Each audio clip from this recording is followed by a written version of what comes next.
What if I told you that every billionaire became one because of a single terrifying decision? Not genius, not luck, just one irreversible moment. When they crossed a line most of us never dare to. What if I told you that every billionaire became one because of a single terrifying decision? Not genius, not luck, just one irreversible moment. When they crossed a line, most of us never dare to. Elon Musk, choosing Mars over comfort. In 2002, Elon Musk had just made $180 million from selling PayPal. He could have retired, bought an island, faded into tech legend. Instead, he made a decision so irrational it terrified his friends. He bet everything, every dollar, on two impossible ideas. That humanity could colonize Mars, and that electric cars could beat gasoline. SpaceX and Tesla were mocked. Investors laughed, engineers quit. He was sleeping on a friend's couch, broken, ridiculed. But Musk had already crossed the line.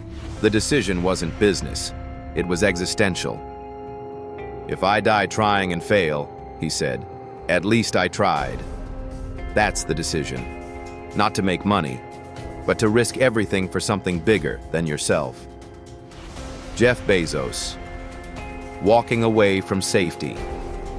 In 1994, Jeff Bezos had a safe job at a hedge fund. 6 figures, stable, prestige. Then he read a stat. The internet was growing at 2,300% per year. So he made a list of regrets. One stood out. I will regret not participating in this thing called the internet. He quit everything, moved across the country, started selling books from his garage. That was the moment. Not Amazon, not Prime. The moment was when he chose regret over comfort. Because billionaires don't just build companies, they burn bridges to a past that was good enough. Oprah Winfrey, owning her voice. As a black woman in the 1980s, Oprah was told to play safe. Don't be too emotional. Don't be too bold. Don't say what you feel. Then one day on her talk show, she went off script. She broke down. She shared her truth, her trauma. Producers panicked. You'll ruin your career. But the audience didn't tune out. They leaned in. That single decision, to be unapologetically human, launched a billion-dollar media empire. She didn't just own a show, she owned her narrative, and people followed. Warren Buffett, the rejection that changed everything.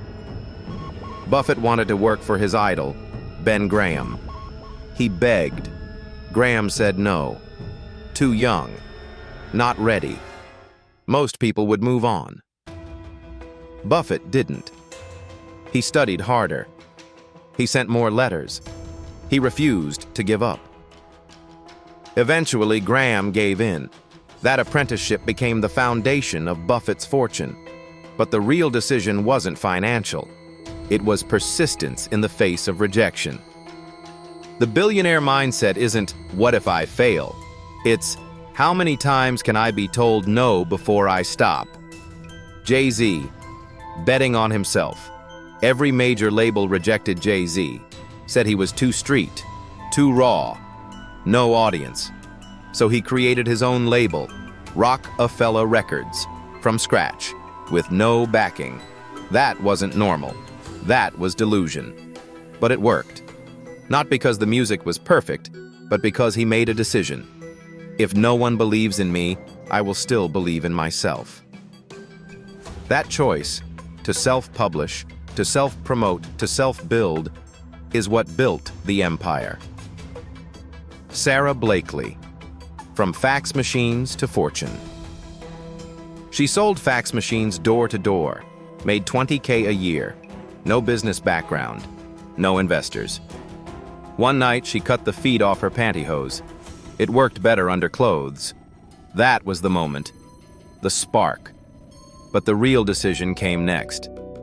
She patented the idea, called Neiman Marcus herself, drove across the country, pitched in person, and launched Spanx with $5,000 in savings. Everyone thought it was silly, until she became the youngest self-made female billionaire in history. It wasn't the product.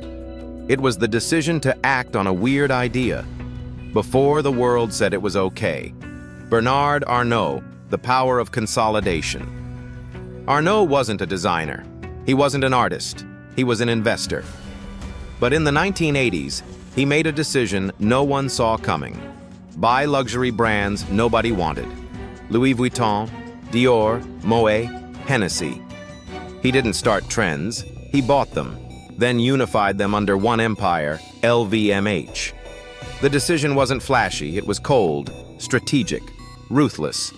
But it worked, because he saw what others didn't. Luxury isn't about selling things. It's about selling identity. Larry Page and Sergey Brin refusing to sell. Google. In 1999, Google was a tiny search engine. Excite offered to buy it for $750,000. Page and Brin almost accepted. But at the last minute, they said no. They believed search would one day run the world, and they'd be the ones to build it. They could have taken the money, retired, faded into tech history.